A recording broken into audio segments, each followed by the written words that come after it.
Bonjour, je vais vous passer l'extrait.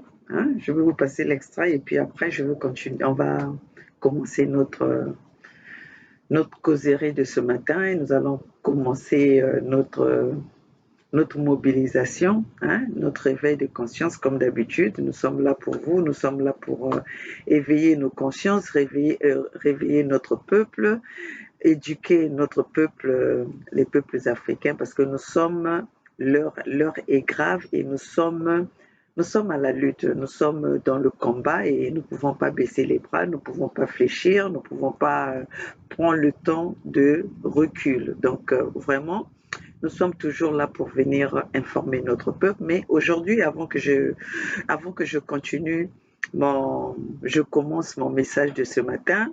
Bravo à Kidal, bravo au président Assimi Goïta, félicitations au peuple malien qui ont accompagné le président Assimi Goïta pour arriver à cet objectif qui a mis à 100 les peuples maliens qui aujourd'hui, les peuples maliens se sont réveillés avec une joie énorme pour cette libération, pour cette preuve que notre président Assimi Goïta a réussi en quelques mois, alors que les terroristes, alors que ceux qui sont censés venir établir la paix, qui sont venus sécuriser nos pays, n'ont pas pu le faire pendant 10 ans.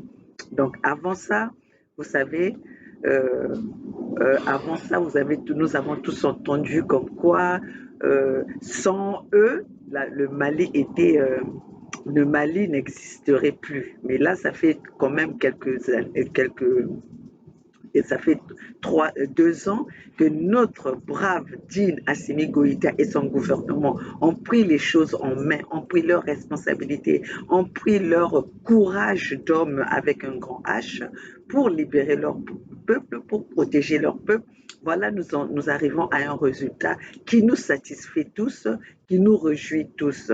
Alors voilà, pour ça, nous remercions tous ceux qui ont accompagné le président Assimi Goïta, le gouvernement d'Assimi Goïta, et nous remercions les peuples maliens qui ont fait confiance à ce gouvernement et à leur président Assimi Goïta. Comme quoi, aujourd'hui, on ne peut pas, c'est pas le fait d'avoir fait les études dans les euh, dans les pays des Occidentaux qui sont aujourd'hui, nous avons tous découvert que ce sont eux les terroristes, ce sont eux qui détruisent l'humanité, ce sont eux les génocidaires, ce sont eux qui mettent à sang le monde au nom de leur démocratie, au nom de leur justice, au nom de leurs lois. Et qu'eux-mêmes, ils ne peuvent pas respecter. Donc, nous sommes tous au courant. Donc, chacun de nous doit prendre ses responsabilités et chacun de nous doit se mettre à réfléchir. Qu'est-ce qu'il faut faire pour protéger son entourage? Qu'est-ce qu'il faut faire pour protéger son continent? Qu'est-ce qu'il faut faire pour protéger sa famille? Quand je parle de la famille, cette famille africaine. Quand je parle de la famille, ce continent qui est le nôtre, cette nation qui est la nôtre. Nous devons la défendre. Nous devons tous être concernés à ce que nous arrêtons cette hémorragie de nos parents qui sont en train de mourir pour aller chercher l'Eldorado en Occident, pour aller chercher l'Eldorado ailleurs, alors que nous avons dans notre continent, il n'y a pas un continent plus riche que le continent africain. Donc voilà, peuples africains, vous devez tous savoir que nous avons le continent le plus béni et le continent qui a tout. Voilà pourquoi nous sommes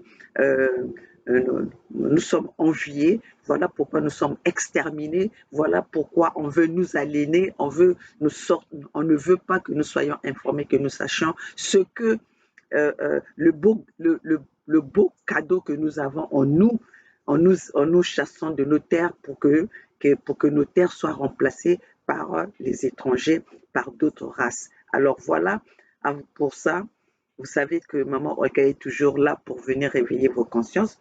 Mais avant ça, regardons d'abord l'intervention de notre chère sœur qui a toujours été aux côtés de cette lutte, qui a contribué à cette lutte du Mali, Madame Amina Fofana.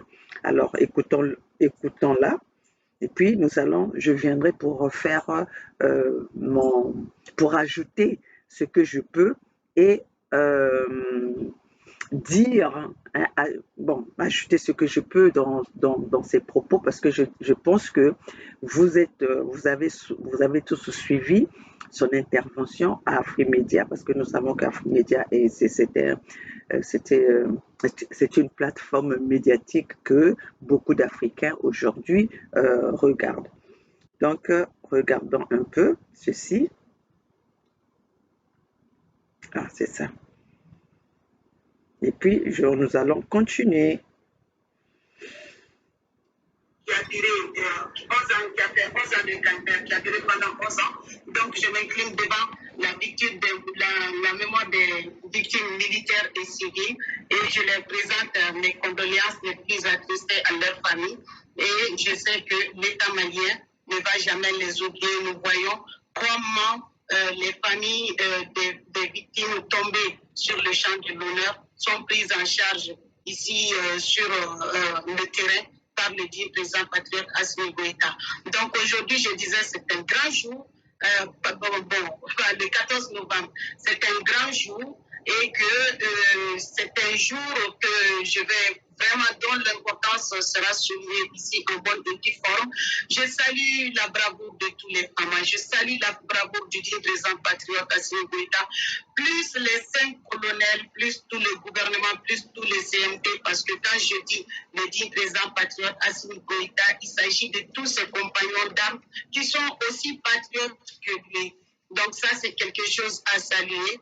Donc aujourd'hui, le Mali a triomphé contre l'impérialisme. Aujourd'hui, le Mali a vaincu l'OTAN, parce que c'est l'OTAN qui était là sous la forme des mercenaires de Bakan, sous la forme des mercenaires de Takuba, sous la forme des mercenaires de l'ONU, donc de l'aménagement. Donc aujourd'hui, je pense que l'ONU ou bien l'OTAN a été vaincu, et non seulement en Ukraine, mais aussi au Mali. L'OTAN a été vaincu, battu sur les deux fronts. Et l'importance de cette victoire n'est pas seulement malienne, ou la victoire n'est pas seulement attribuée à l'AES, mais cette victoire est attribuée à toute l'Afrique. Parce que désormais, le Mali a montré à l'humanité entière comment on se débarrasse de l'impérialisme. D'un impérialisme armé qui vient sous le prétexte fallacieux d'une lutte contre le terrorisme. Mais avant de développer, j'aimerais remercier la Fédération de Russie, qui a été, plus tous les autres partenaires, que ce soit la Turquie, que ce soit la Chine et la Russie qui ont opposé leur veto à tout moment à l'ONU pour protéger le Mali afin que l'on puisse arriver à ce résultat. Et aussi la Russie en particulier, pourquoi? Parce que sans les ventes d'armes de la Russie et aussi de la Turquie, mais surtout de la Russie, parce que c'est quand même notre partenaire principal, le Mali n'allait pas pouvoir s'armer pour lutter efficacement contre les forces du mal de l'Occident. Donc, fabriquées par l'Occident et même avec les Occidentaux eux-mêmes qui prenaient part souvent à leur propre combat, à leur propre guerre contre nos 3 pays. Donc, qui a commencé par la Libye, ensuite par le Mali. Ça a continué au Mali, ensuite, bon, bref. Donc, la Russie nous a vraiment permis d'acheter des armements parce que c'est quoi l'impérialisme? L'impérialisme, dans la charte de l'impérialisme, il est dit qu'il faut détruire nos pays esclaves, il faut nous détruire comment? Il faut affaiblir nos armées pour que leur armée soit toujours plus forte, pour nous dominer, pour pouvoir nous dominer. Et c'est à travers des politiciens comme Ouattara, comme Macky Sall, comme beaucoup d'autres, de tous les politiciens de la France-Afrique, font tout pour que nos armées ne se développent pas. C'est-à-dire que quand ils montent, quand ils sont nommés, démocratiquement nommés à la tête de nos États par les Occidentaux, les élections sont financées par les mêmes Occidentaux et les élections sont supervisées par les mêmes Occidentaux. Vous allez voir que sont ces mêmes gens-là qui ont pour premier rôle de détruire l'armée. Parce que l'armée, c'est le premier patriote d'une nation, j'ai eu à le dire ici plusieurs fois. Vous avez entendu ça? Il y a l'armée d'abord dans la structuration d'un État, d'une nation, il y a d'abord l'armée, ensuite il y a le peuple, ensuite il y a ceux qui n'ont rien compris, et ensuite viennent les intellectuels malhonnêtes qui ont étudié à la Sorbonne, qui ont étudié à Harvard, qui ont étudié je ne sais où. Donc eux, ils sont à la dernière échelle du classement de la structuration, de la structure même d'une société. Donc, ce qui était en marche et ce qui est toujours en marche, parce qu'il y a le Congo, c'est l'extermination de la race noire. Oui, c'est pas une plaisanterie, ma chère Céleste Capel. Ce n'est pas de la plaisanterie. L'extermination de la race noire, c'est ça qu'ils avaient commencé. Ils voulaient blanchir le Mali à partir du nord. Donc, cette guerre qui avait commencé, financée aussi par le Qatar et l'Arabie Saoudite, ça avait pour objectif de rassembler tous les Arabes qui sont dispersés là, et même tous les Occidentaux, parce qu'ils sont en surnombre, les Occidentaux. Prenons par exemple la France, un pays de 600 et quelques kilomètres carrés, qui contient 68 millions d'habitants, qui vient, ma foi, dire au Niger que le Niger qui a, qui a, je pense, qui est beaucoup, combien, 3-4 fois plus grand que la France, qui vient dire au Niger que le Niger est surpeuplé avec une population de 26 millions. Le Mali, 1 241 200 et quelques kilomètres carrés, avec 22 millions d'habitants, on vient nous dire qu'on est surpeuplé. Donc, c'est l'extermination. Et ils n'ont pas abandonné le projet parce que Bill Gates, Macky Sall l'a accueilli là-bas au Sénégal pour qu'il vienne nous exterminer. Et Bill Gates avait ce projet avec Dangote, avec Bazoum, quand Bazoum était président démocratiquement nommé par l'Occident là-bas. Donc, ils avaient un projet comme quoi que dans les années 60, que la population du Niger était de 3 millions et que maintenant, la population du Niger que le Niger est surpeuplé parce que le Niger a 26 millions. Donc, il était prêt avec Dangote en complicité ouverte avec Bazoum pour venir vacciner les femmes et les représentations parce que ça, c'est l'autre plan. C'est le plan B de l'Occident pour nous exterminer. S'ils n'y arrivent pas par leur forme, par leur nazisme, par la forme du terrorisme, ils vont, tandis que le Cameroun, si c'est vrai, il va falloir qu'on l'éclaircisse sur le plateau, que le Cameroun a accueilli un laboratoire biochimique, un laboratoire pour des attaques chimiques contre les Africains. Je sais que les Américains ont ce projet dans quelques endroits de l'Afrique, notamment au Kenya. Donc, je compte vraiment sur mes co-panélistes pour nous éclairer sur ce point. Si cela est vrai, on saura à quoi dire. Si cela n'est pas vrai, donc ça veut dire que c'est un fake news. Mais si c'est vrai, c'est vraiment très, très grave. Il va falloir trouver un moyen de mettre un frein à ça. Donc, l'Occident a été battu à l'ONU. L'Occident a été terrassé au Mali. Les Maliens sont sortis partout au Mali pour exprimer leur joie. Il y a beaucoup d'activistes qui nous donnent des informations régulièrement chaque jour, qui sont salués ici au Mali, qui sont très, très denses en matière de communication aussi, qui savent très bien comment il faut commenter des journalistes, ce sont des journalistes de guerre. Mais eux, franchement, je peux dire que ce sont des journalistes, franchement, tout terrain. Donc, ils ont fait un travail colossal. Et aussi, la société civile aussi a suivi. Malgré beaucoup de sabotage de l'administration, la société civile n'a jamais cessé une seule seconde de soutenir le digne président patriote et tous les membres de la transition pour la bonne marche du Mali afin de sortir de l'esclavage occidental.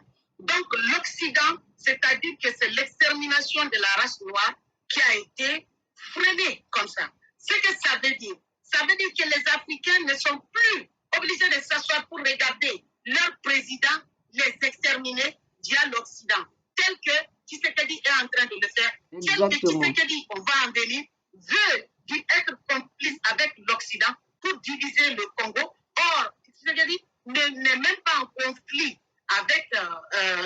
Paul Kagame. Non, non, non, Tshisekedi a son propre agenda.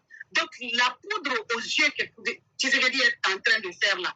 En 2023, Assimi, qui a trouvé Tshisekedi déjà président, a montré à Tshisekedi comment on fait pour sortir un État dans la merde la merde dans laquelle les Occidentaux l'ont plongé et qui viennent se faire passer pour des pompiers. Or, ce sont eux qui ont mis le feu et qui continuent de mettre le feu. Donc, ça, c'est quelque chose que Tshisekedi, c'est-à-dire que s'il ne peut pas gérer, il doit laisser le pouvoir. Voilà. Donc, l'extermination de la race noire. Aujourd'hui, les Africains ont compris à travers le Mali, le Burkina, le Niger, que la race noire ne va plus disparaître. On était désespérés à un certain moment donné. Vous avez en temps de guerre, Madame Capel, ce n'est pas le moment de mettre, parce qu'ils sont en guerre contre l'Afrique depuis des siècles.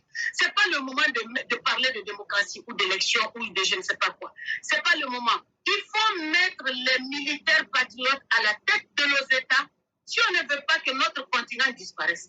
Parce que comme je viens de l'évoquer tout de suite, quand ces diablotins, ces diables vont échouer lamentablement par les armes, par les terroristes, parce que maintenant Barkhane n'arrive même plus à recruter.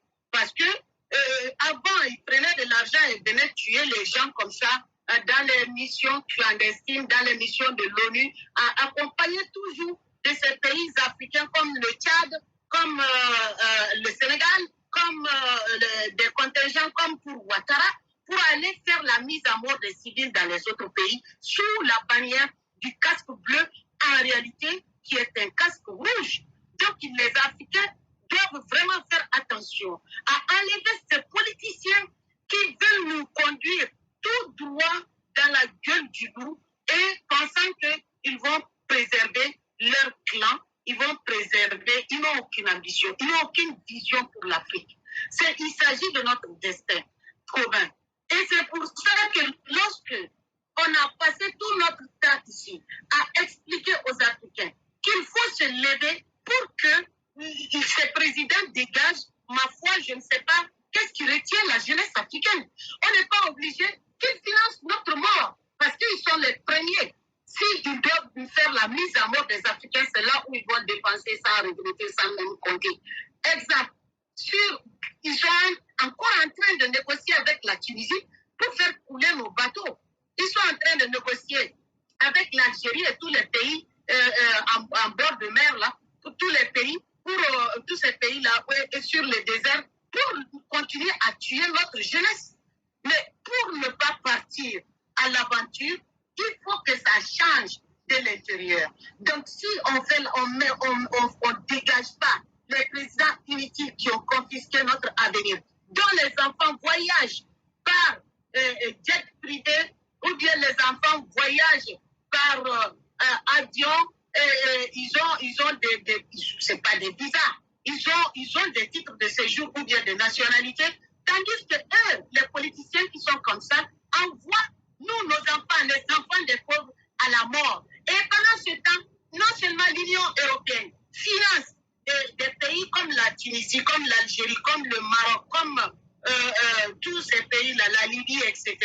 Ces politiciens de l'Union africaine, ces politiciens qui sont aussi dans nos pays, ces politiciens de l'Union, de la CEDEAO, et je ne sais pas de votre côté si c'est la CEMAC ou la CAC, qui prennent de l'argent, entre-temps, pour ne pas parler. Oui, ils prennent, quand le sang de nos enfants sont coulés, ils prennent de l'argent. Et vous avez vu, récemment, Catherine Colonna a osé venir se pointer devant Bola Tinubu pour dire que où est-ce qu'ils en sont avec l'agression du Niger. Ces gens-là n'attendaient que les Africains prennent les armes les uns contre les autres. Mais cela n'a pas marché et j'ai apprécié la réponse de Bola Tinubu. C'est ce que je vais dire par là. Les pays comme la Côte d'Ivoire, je parle bien de la gestion de Ouattara, les pays comme pour Macky Sall, des fois il faut faire la guerre pour que ces pays reviennent à la raison, reviennent aux valeurs africaines, ne pensent plus jamais à trahir le peuple africain, ou bien ils vont prendre leur bagage, ces présidents-là, et quitter notre continent. Mais personne, car cela ne tient, personne ne souhaite la guerre. Mais à un moment donné, c'est après la guerre, puisque comme on nous parle de démocratie, par les guerres barbares et sauvages de l'Occident, qu'ils se sont assis à un moment donné, ils ont dit, bon, on dépose les armes. À ce moment, on savait qui est plus fort que qui, mais on a décidé de faire la paix pour avoir une vision commune. Et ça, cette étape arrivera aussi en Afrique, entre les Africains. Donc, le retrait de l'aménagement, c'est historique. Ça ne s'est jamais produit. En terre africaine, ça ne s'est jamais produit. Jamais. Même le vote à l'unanimité de tous les ennemis et des amis, les deux amis qui ont le veto et les trois ennemis qui ont le veto, l'unanimité, le Mali est maintenant rempli d'histoire. Les dates historiques sont tellement nombreuses qu'on ne sait même plus quoi choisir, laquelle choisir à la place de laquelle. Donc, il est important, une fois j'ai entendu Parfait Patient, donc que je salue, qui n'est pas là, qui a dit qu'il est temps que les armées africaines se parlent. Il faut que les armées africaines sortent de la posture d'esclaves. Il faut que les armées africaines sachent et ils ont compris que des gens comme Ouattara, des gens comme Macky Sall, des gens comme Patrice Talon et Tinubu et Nana Addo Akufo n'ont pas droit de vie et de mort sur eux. Non, pas du tout. Donc quand on en arrive là, il n'y a qu'un coup d'État. C'est-à-dire que l'Occident s'est implanté via des coups d'État meurtriers.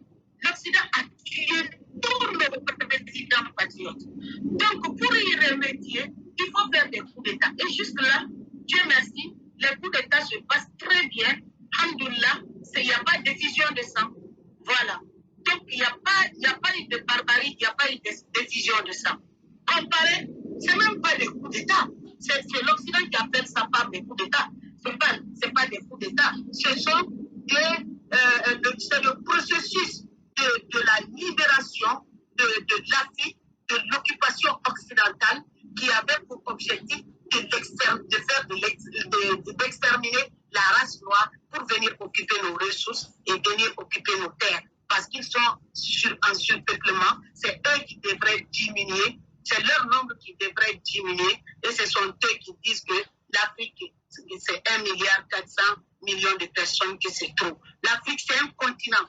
C'est pour ça que quand je vois les présidents se réunir comme ça pour aller en Arabie Saoudite pour un mois qui rien, ils n'ont rien eu que 6 millions d'euros, 6 millions de dollars par président.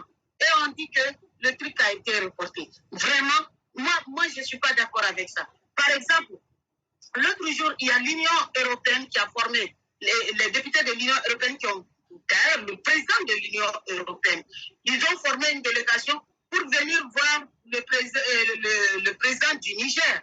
Voilà. Donc, quand ils sont venus au Niger, ils ont appelé ça, je ne sais même plus comment, mais en vérité, c'est un sommet. C'est un sommet Union européenne, Niger. Il faut renverser la tendance. Il ne faut plus que les présidents africains, parce que nous sommes en train de travailler pour que l'Afrique monte, malgré que ces gens-là sont nos premiers ennemis, ces politiciens et ces présidents corrompus qui ont leurs pieds sur notre cou, qui ont leurs genoux sur notre cou, afin que l'humanité crache sur nous, l'humanité passe sur nous, sans savoir qu'on a écrasé quelqu'un. Sinon, comment comprendre que le Congo, 15 millions de morts, et ça évolue depuis là. Ce n'est pas le problème. Il n'y a pas de problème de droit de l'homme là-bas. Nous avons vu la France armer comme ils aiment l'appeler, les terroristes ici, séparatistes ici, djihadistes ici, ce sont tous des terroristes. Armer les terroristes, nous avons vu la France dans une vidéo, armer les terroristes contre les forces régulières au Congo. La vidéo se trouve sur Facebook, ça se trouve sur YouTube. Donc, la France a armé officiellement, et le Mali aussi a des preuves contre la France. La France en Inde a été épinglée, et ce sont les Américains, la Symétrie, la Farge, des Américains qui leur ont demandé de payer plus de 750 millions de dollars, je crois. Donc, vraiment, la France est un État terroriste. La France, quand l'ONU va se réformer ou l'ONU va exploser, en tout cas, le nouveau monde, la France n'aura pas sa place. L'Union européenne n'aura pas sa place. Non, l'Occident n'aura pas sa place. Pardon, pas du tout. L'Occident, vraiment, qu'ils n'ont pas nous pardonner. Nous, on doit se construire d'abord. Nous devons nous développer d'abord. Vous voyez tous les progrès, malgré ce qu'ils nous ont imposé comme situation, le digne président patriote Assimi Goïta, tout ce qu'il est en train de faire avec le CNT et le gouvernement, la transition en un mot, tout qui a des achats en cours, les centrales nucléaires, que ce soit au Burkina, que ce soit au Mali, que ce soit au Niger, nous avons les mêmes ambitions et on va se développer ensemble. Et c'est ça qui est l'avenir de l'Afrique. Autrement dit, les autres amis doivent vraiment se lever, les autres camarades doivent vraiment se lever pour prendre ce combat au sérieux. Parce que ce n'est pas un combat que l'Occident fait par hasard, non. L'Occident nous a désarmés pour nous tuer et nous devons nous armer pour les tuer. C'est comme ça. Et si je vous dis, il y a longtemps que je vous avais dit ça sur le plateau, que la France, quand on tue les terroristes, il y a des corps occidentaux dedans. Ah oui, oui, oui. Ça, c'est depuis toujours. Quand les terroristes sont tués, il y a des corps occidentaux dedans. Donc, j'ai expliqué concernant le développement de Kidal. Oui, Madame Kapen, tout de suite, on a nommé, parce qu'il y avait le gouverneur de Kidal, il était de mèche avec le chef terroriste de la SEMA. Hein. On a entendu les vocaux circuler, si vous voulez, après je vais vous l'envoyer. Un colonel qui a été nommé là-bas et qui a trahi l'État malien. Oui, oui, oui. C'est clair comme de l'eau de roche qui a prêté allégeance au terrorisme et qui a régné complètement le Mali. Donc, il y a maintenant, la police est retournée, le président a demandé, parce que le président avait fait des recrutements en amont, donc des nominations en amont, il y a les institutions de la République sont retournées et la gendarmerie est retournée. Tous, protection civile, tout ce que vous connaissez là, c'est retourné. Donc maintenant, le président patriote Assimi Goïta a dit qu'il va développer. Spécialement, il va se concentrer sur le nord, sur Kidal, pour le développer. Et la future capitale, deuxième capitale du Mali, sera à Gao. Donc, il va se concentrer sur Kidal pour le développer. Et en route, et en aviation, et sur tous les plans. Et les Kidalois, il a parlé avec les Kidalois. Il leur a demandé qu'est-ce que vous voulez. Ben, les Kidalois, ils étaient en train de pleurer. D'ailleurs, ils ne connaissaient même pas l'histoire de notre drapeau. Donc, ils étaient en train de les enfants. Donc, ils étaient en train de pleurer. Et ils ont dit que ça fait longtemps qu'ils n'ont pas travaillé. Ils veulent être recrutés dans la fonction publique. Le président a dit, préparez vos dossiers. Il n'y aura pas de favoritisme parce que c'est ça le racisme, l'accord d'Alger. Il n'y aura pas de favoritisme. Un Malien n'en vaut pas mieux qu'un autre. Donc, préparez vos dossiers et déposez vos dossiers. Quand le concours sera ouvert, vous allez y participer. Et nous sommes de cœur avec nos frères de Kidal qui étaient pris en otage par des délinquants, des narcotrafiquants, des terroristes, des criminels qui ont passé tout leur temps à tuer le peuple malien, à tuer l'armée malienne. Et pire encore, peut-être j'ai été un peu longue, je vais dire que l'armée qui était là-bas au compte de l'aménagement, c'était l'armée tchadienne. Donc le petit Déby, tout ce que son père a refusé vers la fin, c'est là où lui, il a pris pour continuer. Mais là, au moins, le contingent tchadien a quitté le Mali. Donc ça sera le débat d'un autre jour. Donc les arrestations des traîtres terroristes vont commencer. Parce qu'il y a des terroristes, les soutiens et les sponsors des terroristes qui sont à Bamako et un peu partout. Donc on est arrivé aussi à cette phase et aussi à la phase du développement. Et aussi, il faut savoir que nous devons rester vigilants toujours parce qu'ils veulent nous attaquer. Ils veulent nous attaquer sur le plan de la santé et sur le plan alimentaire. Je vous rappelle encore que Bill Gates n'est pas loin. Il est parti s'asseoir au Sénégal et il va travailler avec l'Institut Pasteur. Donc, les Américains aussi sont pas loin. De toute façon, pour les Américains, on a un grand œil là-dessus. Voilà ce que je voulais dire à ce niveau. Je remercie Afrique Média, je remercie tous les panafricains dans cette lutte acharnée et surtout Afrique Média. Nous avons commencé cette lutte ensemble pour le Mali parce que j'ai pris le train en chemin. Je vous ai trouvé dans le train et depuis que j'ai pris le train avec vous, le train n'a pas cessé de rouler. Je vous remercie beaucoup ainsi que tous les panafricains qui sont engagés de près ou de loin, en Afrique ou dans la diaspora, qui participent à cette grande lutte. Je remercie tout le monde et le peuple malien, tout le peuple africain. Et je vais vous dire, Madame, l'association... Bon, je vais m'arrêter là. Merci à Madame Amina Fofana. Merci à Madame Amina Fofana de toutes ces informations qu'elle vient de nous euh, qu'elle a mise à notre disposition, parce que ces informations-là, moi, maman Olga, dans la Fédération Congo, on en avait parlé, on en parle tous les jours de ce qui se passe. On vous a dit que les terroristes, c'est eux-mêmes les Occidentaux qui alimentent le terrorisme, qui organisent le terrorisme, qui forment ces mêmes terroristes. C'est pour ça d'ailleurs qu'ils ont les noms. Ils donnent les noms à chaque terroriste. Ils ont le nom à donner. Les djihadistes, ça c'est pour pouvoir euh, les identifier. C'est pour pouvoir les identifier. Quand ils parlent de Daesh, ils savent de quelle tête de terroriste qu'ils ont créé. Quand ils parlent des autres terroristes, ils savent. C'est leur façon d'identifier. Nous savons tous comment est-ce que les Occidentaux, avec le plan, l'opération turquoise, nous avons eu un témoin qui a été celui qui pilotait, celui qui était le chef de cette opération, est venu à même écrire un livre sur ce qui s'est passé au Rwanda.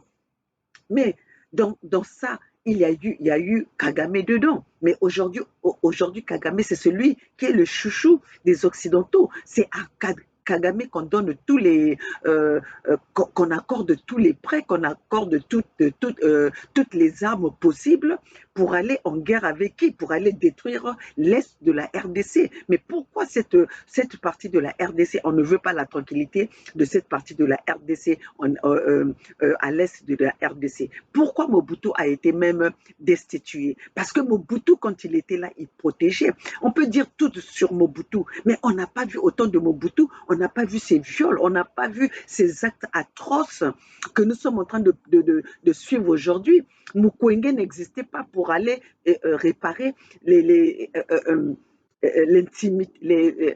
parties intimes des femmes. Les enfants, nous sommes en train de voir comment les enfants sont violés. Mais les Occidentaux, ce sont des... Je ne sais pas comment il faut... Mais ce sont des vrais criminels. Ce qu'ils sont en train de se faire subir à nos peuples dans tous les partis où ils disent qu'il y a l'insécurité qu'ils ont créée eux-mêmes. Mais c'est grave. Ils ne voient pas des enfants, ils ne voient pas des femmes, ils ne voient... Non, ils font soumettre à nos parents des actes que personne ne peut même supporter, personne ne peut même regarder, mais eux, ils le font. C'est pour ça qu'aujourd'hui, vous êtes en train de voir la franc-maçonnerie.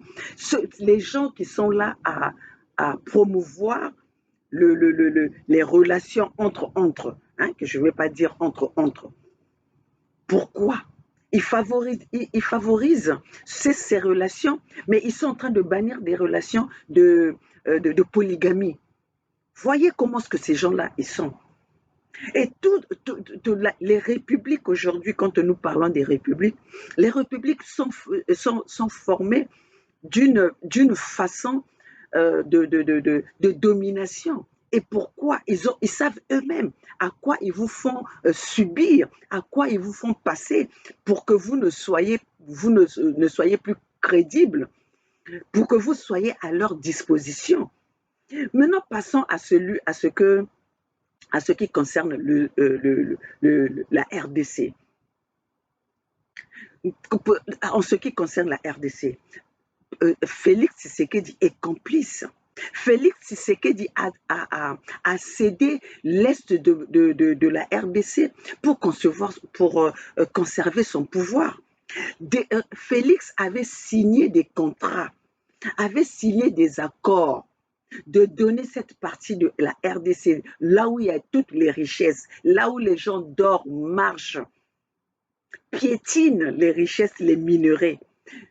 Tshisekedi a fait des accords avec l'Occident, avec Kagame, parce que de toute façon, avec l'Occident, parce que les Occidentaux se servent de Kagame pour, euh, avoir le couloir d'aller exploiter les richesses de la RDC. Sinon, on ne peut pas comprendre le Rwanda qui n'a pas de minerais, mais qui a l'usine pour la transformation des minerais qui viennent des pays voisins. Alors, tout ça là, nous sommes en train de vous ouvrir les yeux. Nous sommes en train de vous de réveiller vos consciences. Pour ceux qui sont des fanatiques de Félix Tshisekedi, Madame Amina Fofana vient de nous le dire. On n'est pas obligé d'aller dans des écoles de Sorbonne, dans leurs universités, pour comprendre ce qui se passe aujourd'hui, pourquoi nous sommes des victimes en Afrique. Pourquoi est-ce que nos enfants doivent croire que l'Eldorado est en Occident? C'est ce qu'on nous a fait croire, nous autres là. On était aliénés, on ne savait pas. On pensait que le bonheur est ici en Occident. Mais étant ici, nous savons que le vrai bonheur est dans notre continent, l'Afrique. Mais comment est-ce qu'un pays comme l'Arabie Saoudite a pu se développer avec une richesse, avec une ressource qu'ils ont? Ils n'ont pas un pays où il y a la sécheresse. Comment est-ce que ce pays-là a pu se développer? Et aujourd'hui, tout le monde rêve de ce pays. Tout le monde va fêter des anniversaires là-bas. Tout le monde parle de l'Arabie Saoudite, des Qatar, tous ces pays-là, comme des pays, des pays au paradis. Mais pendant que nous avons nos pays où nous avons tout naturellement, nous n'arrivons pas à développer cela. Et aujourd'hui, Tshisekedi est venu au pouvoir avant. Tshisekedi est venu au pouvoir avant, avant Assimi Goïta. Assimi Goïta a pu libérer son pays. A pu libérer son pays. Mais Tshisekedi ne peut pas le faire. Tshisekedi n'a pas pu armer, et c'est là, après 5 ans, juste à quelques semaines de la sortie de son pouvoir, c'est là qu'il commence à venir nous faire un peu des grimaces. Mais ce que Félix est en train de faire, c'est des grimaces. 5 ans, la première des priorités que Félix Tshisekedi Tshilombo devait prendre, c'était de sécuriser, parce que c'était la promesse, l'une des promesses qu'il avait données à son peuple, qu'il avait fait à son peuple, qu'il n'a pas réalisé. Tshisekedi n'a réalisé absolument rien. Tshisekedi n'a respecté absolument rien, même pas son peuple. Toutes les promesses qu'il a fait à son peuple, il n'a pas réalisé même pas un quart. Tout ce que Tshisekedi est venu faire, c'est son tourisme. Tout ce que Tshisekedi est venu faire, c'est venir se servir. Tshisekedi s'est servi des richesses de son pays comme si c'était sa propriété. C'est avec rage. C'est avec rage que Félix Tshisekedi s'est servi à présider, à gouverner le Congo. On est tous témoins. Qu'est-ce que Félix a réalisé, à part ses voyages? Vous pouvez donner la responsabilité à Félix, celui qui a pu refouler ses propres enfants. Mais aujourd'hui, si Félix n'est plus au pouvoir, qu'est-ce qu'il va raconter à ces enfants-là? Qu'il a refoulé dans leur propre pays. Félix refoule. Mais vous savez, pour un parent, qu'est-ce qui est plus important pour un parent? Ce sont ses enfants. Parce qu'on ne peut pas avoir des ex-enfants. On peut avoir les ex-femmes. On peut avoir les ex-copines. Mais on ne peut pas avoir les ex-enfants. Si vous voyez les enfants que Félix a refoulés, c'était une honte. Comment est-ce que Félix a refoulé la maman de ses enfants et ses enfants dans le pays où il préside, dans le pays où il a le pouvoir, dans le pays où il montre des muscles, dans le pays où il montre sa gabarit? On a refoulé ses enfants. Il a refoulé ses enfants. On ne va pas dire oh, c'est lui qui a refoulé ses enfants, puisqu'il est le chef d'armée, puisqu'il est le chef du pays. Comment est-ce qu'on a pu refouler ces enfants? Félix a vécu, avant d'être au pouvoir, Félix a vécu avec cette dame. Félix logeait chez cette femme. C'est cette femme-là qui a pris la charge de ses enfants parce que Félix lui-même nous a dit qu'il ne travaillait pas. Il était à la charge de ses femmes. Félix est revenu, Félix et Denise ne vivaient plus ensemble, ils étaient séparés. Félix et Denise n'étaient pas mariés. Ils ont fait le mariage pendant ces accords où ils avaient déjà préparé Félix pour passer au pouvoir. Mais tout ça là, c'est devant nous que ça se passe. Mais malgré ça, il y a des fanatiques qui font confiance. Si ici aux États-Unis, un président reste pendant 4 ans, en 4 ans, il faut que tu puisses réaliser tes promesses que tu as fait à ton peuple. Mais Félix a fait 5 ans. Il dit non, nous allons commencer. Nous allons commencer. Tout ce qu'il est en train de faire, c'est des discours en discours. Il n'y a pas d'acte. Félix s'est enrichi depuis qu'il est venu au pouvoir. Un président qui dort jusqu'à 13 heures. Hein? Félix se réveille à 13 heures avant de commencer autre chose. Il doit d'abord manger son foufou. Vous croyez que vous pouvez faire confiance à quelqu'un comme ça? Même nous autres, là, nous n'avons pas la responsabilité d'un pays à notre disposition. Mais nous ne dormons pas. Mais Félix dort Félix dort jusqu'à 1 heure du matin. Et vous voulez faire confiance à cet individu qui a refoulé ses propres enfants, qui a fui la responsabilité de ses propres enfants. Et vous croyez que c'est vous qui va aimer le plus? C'est vous qui va rendre plus de service? C'est vous qui va rendre stable? Quand il a mis l'instabilité dans sa propre famille, dans ses propres enfants. Que Félix nous dise qu'est-ce qu'il va dire à ces enfants-là quand ils vont grandir. Quelle explication? Que non, je vous ai refoulé, je vous ai abandonné pour protéger mon pouvoir. C'est ça le discours que Félix aura auprès de ses enfants, qu'il a refoulé aux yeux de tout le monde, que tout le monde sait. Et pendant ce temps, tout ce que vous voulez que nous puissions danser. Nous ne sommes pas contre la musique, mais on veut seulement, soyez raisonnables. On ne peut pas danser quand on tue. Un pays en guerre, on ne danse pas. Un pays en guerre aujourd'hui, puisque vous êtes vous avez des bons chanteurs, des bons musiciens, ils allaient faire la propagande de ce qui est en train de se passer dans ce pays, de l'insécurité. C'est pas une chanson par-ci, une chanson par-là. Vous passez beaucoup de temps à chanter les noms des gens, mais pour passer plus de temps à chanter pour vos familles. Ne soyez pas, ne tournez pas votre regard ailleurs alors que l'important c'est cette famille-là qui est en extermination, cette famille à l'Est-là qui n'a pas de tranquillité, qui vit dans l'insécurité. Mais vous êtes tous les méchants. Nous sommes en train d'assister le mal qui est en train de se passer chez nos familles. Oui, parce que cette famille-là, à l'est de la RDC, ils ne sont pas autres personnes que les Africains. Ils ne sont pas d'autres personnes que les Africains. Ce sont les nôtres. Mais comment est-ce que nous pouvons les laisser à leur propre malheur? Pendant ce temps, nous sommes là en train de danser.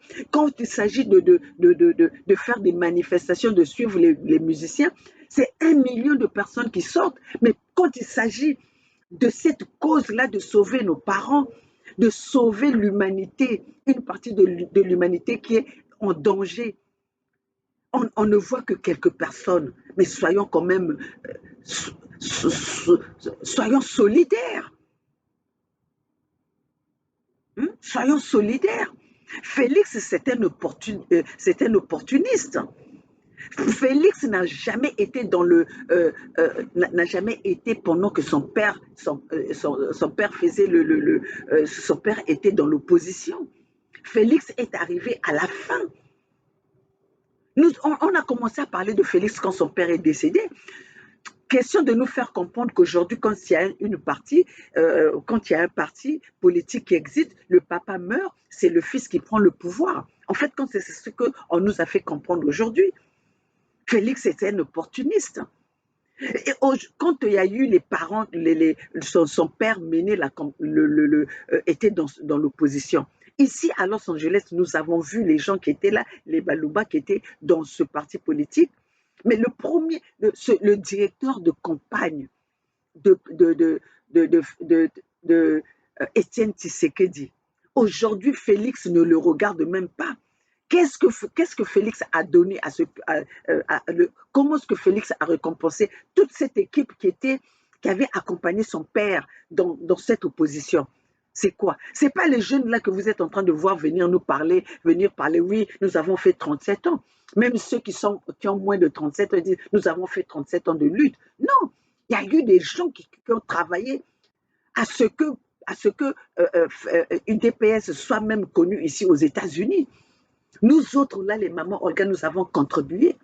UDPS n'avait pas de sous pour organiser les conférences. Ils n'avaient pas de fonds pour payer les salles de conférences. On a fait des conférences ici chez moi, là où je suis en train de vous faire le discours, qu'un Balouba, un Zaïrois d'ici à Los Angeles vienne contredire ce que moi je dis. Parce que je le dis tous les jours. Hein? Même ceux dont vous êtes en train de voir aujourd'hui, qui sont là en train d'applaudir Félix en désordre, mais ils n'étaient pas présents. Soyons honnêtes de ce que nous avons fait, de ce que vous êtes en train de faire. Pendant l'opposition d'Étienne Tshisekedi ici à Los Angeles, nous savons tous qui se sont investis pour que Étienne Tshisekedi soit présent ici en Amérique. Nous avons contribué. Mais aujourd'hui, toutes ces personnes-là, Félix les a mis où? Félix les a mis où? D'ailleurs, il ne peut pas les mettre quelque part parce qu'il ne les connaît pas. Puisqu'il est venu à la dernière minute. Il est venu, son papa était mort. Puisqu'il ne voyait pas qui combattait pour qui était aux côtés de sa maman, de son père. Mais la personne qui devait ramener ce fils-là à la raison, c'est sa mère. Parce que sa maman savait. Sa maman sait qui a été aux côtés d'Étienne Tshisekedi. Maman Marthe, qui est venue, quand ils sont venus ici à Los Angeles, en Amérique, leur premier voyage qu'ils ont fait en Amérique, où ils se sont arrêtés à Washington, parce que maman Marthe, son oncle était mort. On avait organisé des conférences, des réunions ici à Los Angeles, où ils ne sont pas venus parce qu'il y a eu le décès de l'oncle de maman Marthe. Maman Marthe est au courant. Allez lui demander, Tshisekedi et Félix, va demander à ta maman. Elle va même se poser la question, comment est-ce que je connais cette histoire? Mais c'est parce que j'étais dans le bureau à l'intérieur de ce bureau de l'UDPS ici à Los Angeles. Personne ne va le renier. Personne ne va le renier. Même ceux qui finançaient, même les Blancs, les Canadiens qui finançaient la campagne de Félix Tshisekedi, je peux même dire les noms. Hein? Alors, il faut savoir respecter les gens quand ils parlent. Vous êtes venus trouver qu'on vous a déjà préparé la sauce. Vous êtes là juste à tirer la table, à s'asseoir pour manger. Respectez ceux qui ont subi, ceux qui ont été là dès le départ. Moi, je ne veux pas dire que j'étais là dès le départ, mais j'étais là à Los Angeles. J'étais présente à Los Angeles. J'achetais je finançais pour les téléphones, je finançais pour les salles de réunion, on ne dormait pas pour faire les slogans de l'UDPS. Mais je faisais ça pour quel intérêt? Pour l'intérêt du Congo, avec un grand K. Je faisais ça pour l'intérêt du Congo. Alors aujourd'hui, personne ne peut m'interdire de parler du Congo avec un grand K. Personne. Personne ne peut m'interdire de parler du Zaïre. Parce que je connais cette histoire de UDPS. Des gens que vous avez mis de côté, les gens que vous avez rendus malades. Il y en a beaucoup qui sont morts parce qu'aujourd'hui, Félix leur a tourné le dos. Félix ne voit que son bonheur à lui. Félix ne voit que son bonheur à lui. Pourquoi, si Félix voulait libérer l'Est de la RDC, pourquoi il n'est pas allé voir ceux aujourd'hui qui ont pu libérer leur pays. Félix aurait pu s'allier avec les Assimi Goïta, mais pourquoi il n'a pas fait? Jusque-là, même venir nous faire un discours pour nettoyer les Occidentaux en disant que nous ne pouvons pas voir seulement les Occidentaux. Mais qui c'est qui a formé, qui a mis l'instabilité dans notre pays? Qui c'est qui vient piller nos matières premières, nos ressources naturelles? Qui c'est qui arme Kagame, le Rwandais que toi-même tu as fait rentrer dans le pays en disant que c'était des frères? 4 ans, ça devait être ta priorité. Ta priorité devait être à l'Est. Mais tu as abandonné ce peuple jusqu'à ce que tu as laissé les Rwandais, les terroristes gagner du terrain à l'est de la RDC. Et là, maintenant, tu veux qu'on te donne encore 5 ans, qu'on puisse te reconduire avec un bilan négatif. Hmm? Madame Amina Fofana vient de le dire. C'est pas la priorité, c'est pas les élections. La priorité, c'est sécuriser son peuple, sécuriser son pays. Tu n'as pas pu sécuriser le pays. Là, maintenant, vous venez bondir les élections. Les élections avec un peuple que tu as sacrifié. Les élections avec un peuple que tu tues tous les jours. Et tu n'as pas honte de nous parler que non, il y a cette partie de la RDC que tu as cédé aux Rwandais ne vont pas, ne vont pas participer à ces élections. Mais tu devais avoir honte. Tu devais avoir honte. Honte à toi, Félix. Toi et Sassou, vous êtes les dangers de l'Afrique centrale. Vous êtes les dangers de l'Afrique. Nous devons vous mettre hors état de nuire. Parce que vous êtes là au service des Occidentaux. Vous êtes là au service de l'impérialiste. Vous êtes là au service de la traite négrière. Ceux qui nous ont mis dans la traite négrière, ceux qui nous prennent en otage. Toi et Sassou, nous devons vous ligoter. Parce que vous êtes des dangers de notre paradis africain. Vous êtes des dangers. Nous allons le dire haut et fort, que vos fanatiques le comprennent. Parce que là où tu es, et toi et Sassou, vous savez que vous êtes des dangers. Vous êtes en train de vendre nos terres aux Rwandais. Aujourd'hui, vous avez passé maintenant, tu as laissé les Rwandais en complicité avec Sassou, que les Rwandais rentrent au Congo-Brazzaville pour aller attaquer la RDC à l'ouest. Nous le savons tous. Il n'y a que les fanatiques qui sont là à oublier, à fermer leurs yeux, à dire non, Fatih Béton. Hein? Le béton là que vous voyez, c'est quel béton? Hein? Un robot, un robot qu'on a, une poupée une poupée gonflable. Un ballon qu'on a gonflé en image en forme d'un être humain. Toi, tu penses que toi, Félix, toi vraiment, hein? Tu peux faire quelque chose aux gens, toi, Félix?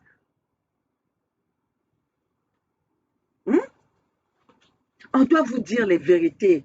Hein? Là, maintenant que vous avez un peu de sécurité, vous voulez montrer que vous êtes des gangs. C'est en quoi ça? Toi, Félix, toi, tu es qui? Si ce n'est pas que tu n'es que une marionnette qu'on a placée à la tête de ce pays-là. Tu cèdes les territoires pour venir encore qu'on puisse t'aider. Un président qui cède son territoire. Et là, tu le dis devant tout le monde que oui, cette partie est occupée. Et les terroristes, hein, tes parents terroristes, là, gagnent du terrain et tu veux venir, tu veux parler des élections. Félix, tu pars. Tu n'as plus ta place. Tu as montré ton incapacité. Tu as montré ton incompétence. À part le français que tu viens parler, ce français que tu parles là, c'est le français de la rue. Tu viens impressionner qui? Tu es en train d'impressionner que ta propre famille, tes fanatiques. Tu as menti sur tous les plans. Tu as menti sur tous les plans. Tu as menti même en commençant par ton diplôme. Les choses même qu'on peut aller vérifier. Tu mens sur ça. Et tu veux qu'on te fasse encore confiance. À ton pouvoir, tout le monde a volé à gogo. Tout le monde a volé en désordre. Hein? Tu crois qu'une personne comme Kamere pouvait encore être là? Une personne comme Kamere pouvait encore être là? Mais s'il est là, parce que tu sais, c'est Kamere qui a été qui a arrangé tous les accords que vous avez faits pour que tu sois au pouvoir. Hein? Et tu sais que tu es en danger. Tout ce que tu es en train de faire là, c'est des grimaces. Tu sais que tu es en danger. Hein? Félix, tu es mythomane et tu ne mérites pas d'être à la tête de ce pays. Ce pays est trop grand pour toi. Parce que si tu ne peux pas contrôler ton propre foyer, tu ne peux pas diriger ton propre foyer, c'est pas plus de 100 millions de personnes que tu pourras diriger. Tu nous as montré ton incompétence. Tu nous as montré de quoi tu es capable. Tu es capable de rien, à part manger ton foufou. Hein?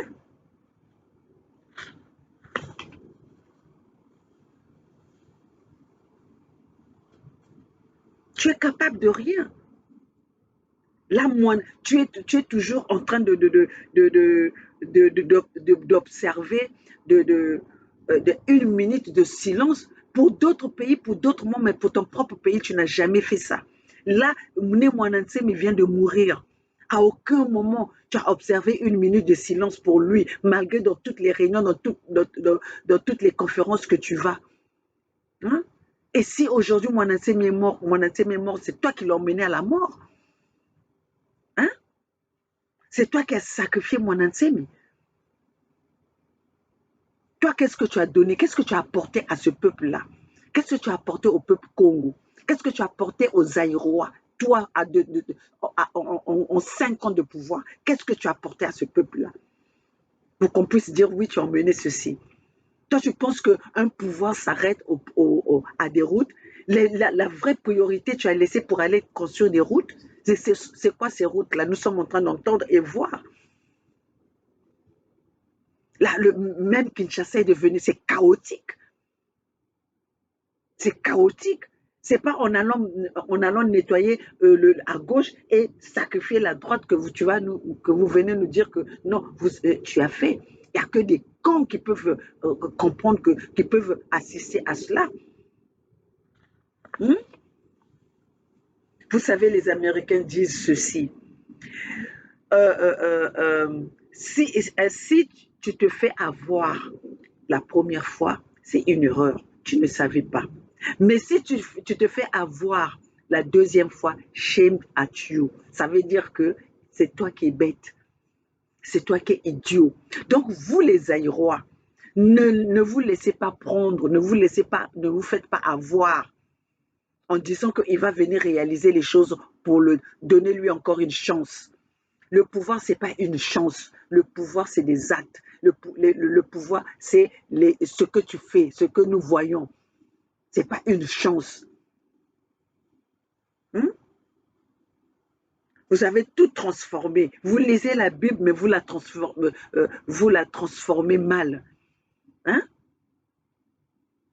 Si vous vous faites avoir la deuxième fois, shame à vous, c'est idiot, bête que vous êtes. Parce que nous, au Congo-Brazzaville, on s'est fait avoir. Hein? C'était de notre faute parce que Denis Sassou Nguesso, quand il est revenu au pouvoir, et pourtant il avait assumé tout. On avait vu la misère qu'il avait fait, qu'il avait imposée à notre peuple pendant son premier mandat au pouvoir. Il a assumé. Mais nous l'avons encore accueilli quand il est venu par un coup d'État. Les Congolais l'ont accueilli. Mais aujourd'hui, vous voyez la misère. Je ne pense même pas qu'il y a un pays qui est aussi misérable que le Congo-Brazzaville. Sauf que les gens ne disent rien parce qu'il n'y a personne, il y a la peur qui s'est imprégnée sur les peuples Congo, sur les peuples congolais. Les Congolais de Brazzaville n'ont pas d'armes, ils n'ont pas des opposants pour parler d'eux. C'est pour ça que nous sommes en train de subir. Alors, nous n'allons pas laisser qu'un Congo, les deux Congos, soient sacrifiés, alors que nous sommes le berceau de l'humanité. À ceux qui ont les oreilles comprennent. Vive la Fédération Congo. Ici, c'est Maman Olga depuis les États-Unis. Nous sommes là pour vous. Bon dimanche à tous. Bon samedi à tous, excusez-moi.